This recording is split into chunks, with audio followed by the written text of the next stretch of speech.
Bonjour tout le monde et bienvenue. Vous êtes avec Monsieur Mounir et sur la chaîne Mounir's Web. J'ai changé le nom de ma chaîne de Apprenons le français à Mounir's Web. السلام عليكم ورحمة الله تعالى وبركاته ومرحبا بكم بعد طول غياب. بالمناسبة غيرت اسم قناتي من Apprenons le français إلى Mounir's Web. Dans cette vidéo, je vais vous parler de tout ce qui concerne le texte d'histoire. Dans les vidéos prochaines, je vais parler du texte argumentatif et du texte exhortatif. في هذا الفيديو بإذن الله تعالى سوف أتحدث عن كل ما يخص النص التاريخي على أن أتحدث في الفيديوهات المقبلة بإذن الله تعالى عن النص الحجاجي والنداء. Le texte d'histoire est très important parce que la plupart des candidats optent pour le texte d'histoire. يعني أغلبية الطلاب في امتحان شهادة البكالوريا يختارون النص التاريخي. On commence avec le premier point. Le texte d'histoire peut parler d'un fait d'histoire ou d'un témoignage historique. Le texte d'histoire يعني النص التاريخي يمكن أن يتحدث عن حدث تاريخي أو عن شهادة أو مجموعة من الشهادات التاريخية. يعني يكون حدث تاريخي أو شهادة أو مجموعة من الشهادات التاريخية. هذه النقطة الأولى. Le deuxième point, النقطة الثانية, les signes qui aident à identifier un texte d'histoire. Les signes qui aident à identifier un texte d'histoire. يعني العلامات التي تبين بأن هذا النص تاريخي. من بين العلامات التي تبين لنا بأن النص تاريخي, les indicateurs de temps et de lieu comme les dates, les noms propres de lieu, et ainsi de suite. يعني الأماكن والتواريخ تبين بأن النص تاريخي.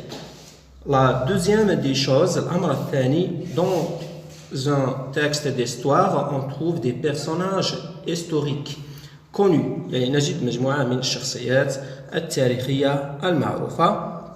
والعلامة الأخيرة, dans un texte d'histoire, on trouve des événements. Il y a des événements, يعني أحداث تاريخية. نجد هناك أحداث تاريخية. إذن أماكن, تواريخ, شخصيات وأحداث تاريخية, هذه هي الأمارات التي تبين بأن النص تاريخي. هذه النقطة الثانية. نمر إلى النقطة الثالثة. La source d'un texte d'histoire. يعني مصدر النص التاريخي. النص التاريخي يمكن أن يكون, le texte d'histoire peut être un article de journal ou de revue, un article de journal ou de revue, يعني مقال صحفي أو مقال في مجلة, ou bien un extrait d'un livre d'histoire. يمكن أن يكون مقتطف من كتاب تاريخي. كيف نعرف بأن النص يتعلق بمقال صحفي أو كتاب تاريخي؟ تحدثت عن هذا الأمر في فيديوهات سابقة. نعود إلى المصدر. لما نجد في المصدر اليوم والشهر والسنة فإن الأمر يتعلق بصحيفة. Donc il s'agit d'un article de journal. لما نجد فقط الشهر والسنة il s'agit de revue. يعني يتعلق الأمر بمجلة. Lorsqu'on trouve seulement l'année d'édition, لما نجد فقط سنة النشر, il s'agit d'un livre. Il s'agit d'un livre. Lorsqu'on a un texte d'histoire, il s'agit d'un livre d'histoire. يعني كيف نعرف بأن النص مقال صحفي أو كتاب؟ نرجع إلى المصدر. إذا كان في المصدر اليوم والشهر والسنة أو الشهر والسنة فالأمر يتعلق بمقال صحفي. أما إذا وجدنا في المصدر سنة النشر فقط فالأمر يتعلق بكتاب. هذه المعلومة مهمة جدا كي نعرف كاتب النص. أحيانا يطرح علينا سؤال est-ce que l'auteur est journaliste, historien, et ainsi de suite. La réponse de cette question est dans la source. Lorsqu'il s'agit d'un article de journal, l'auteur est journaliste. Et lorsqu'il s'agit d'un livre d'histoire, l'auteur est historien, et ainsi de suite. وتحدثت عن هذا الأمر في قلت فيديوهات سابقة بعنوان أسئلة متكررة في امتحان شهادة البكالوريا.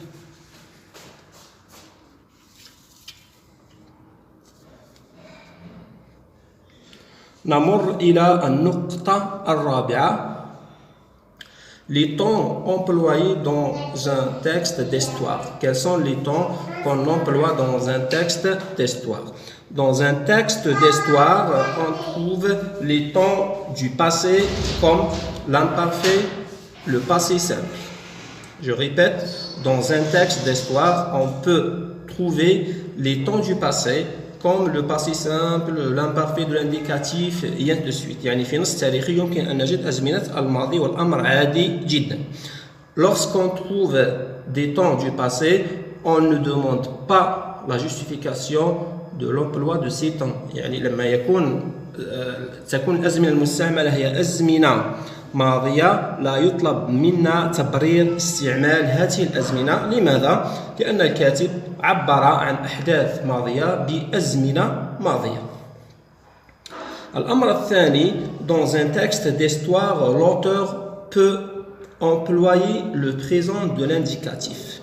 Le présent de l'indicatif, qu'on appelle le présent historique. الذي نسميه في النص التاريخي le présent historique.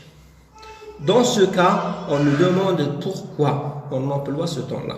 يعني في هذه الحالة يطلب منا تبرير استعمال الزمن. لماذا؟ الكاتب استعمل الزمن الحاضر للتعبير عن أحداث ماضية، وهنا يجب أن نبرر. إذا طلب منا التبرير يكون التبرير كالآتي.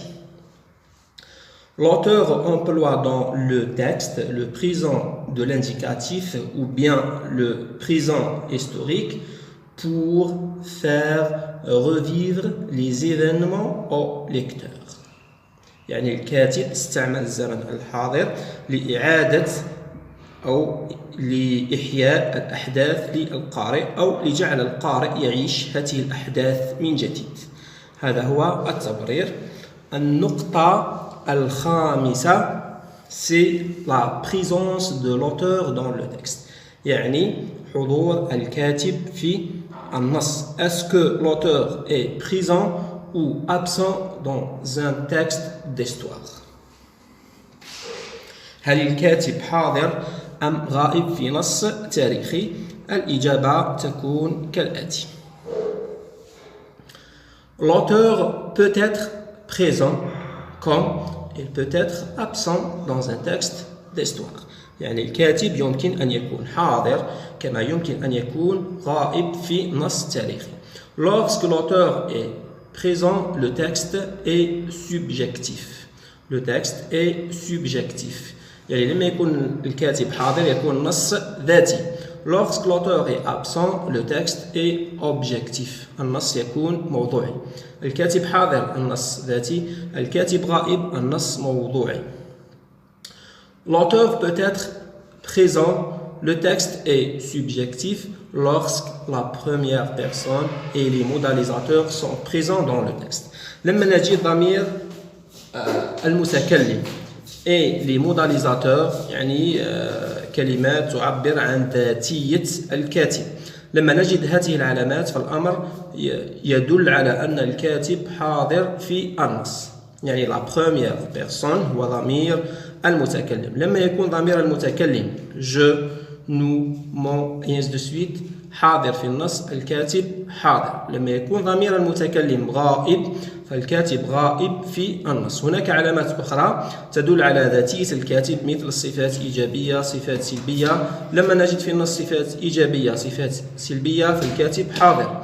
لما لا نجد ضمير المتكلم وهذه الصفات الإيجابية والصفات السلبية فالكاتب غائب في النص. أعيد: في النص التاريخي يمكن أن يكون الكاتب حاضر والنص ذاتي، يمكن أن يكون غائب والنص موضوعي، والأمر يتوقف على ضمير المتكلم والصفات السلبية والإيجابية في النص. إذا كان ضمير المتكلم وهذه الصفات حاضرة فالكاتب حاضر، إذا كانت غائبة فالكاتب غائب في النص. نمر إلى النقطة الأخيرة.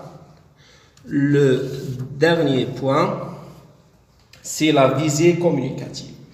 La visée communicative d'un texte d'histoire est généralement informative. La visée communicative d'un texte d'histoire est généralement informative. L'auteur informe le lecteur sur le thème abordé dans le texte. Je répète, la visée communicative d'un texte d'histoire est généralement informative. L'auteur informe le lecteur sur le thème abordé dans le texte. يعني الهدف من كتابة النص من كتابة نص تاريخي هو إعطاء معلومات، يعني الكاتب يعلم القارئ بموضوع النص. تكون الإجابة كالآتي: la visée communicative d'un texte d'histoire ou bien la visée communicative du texte est informative. L'auteur informe le lecteur sur, et on écrit ici le thème abordé dans le texte. ونكتب النص عفوا الموضوع الذي تداوله أو تحدث عنه الكاتب في النص. On est arrivé maintenant à la fin de cette vidéo. Je vous remercie. وصلنا إلى نهاية هذا الفيديو. أشكركم على المتابعة. لا تنسوا الاشتراك في القناة وانتظرونا في فيديوهات لاحقة بإذن الله تعالى. شكرا لكم والسلام عليكم ورحمة الله تعالى وبركاته.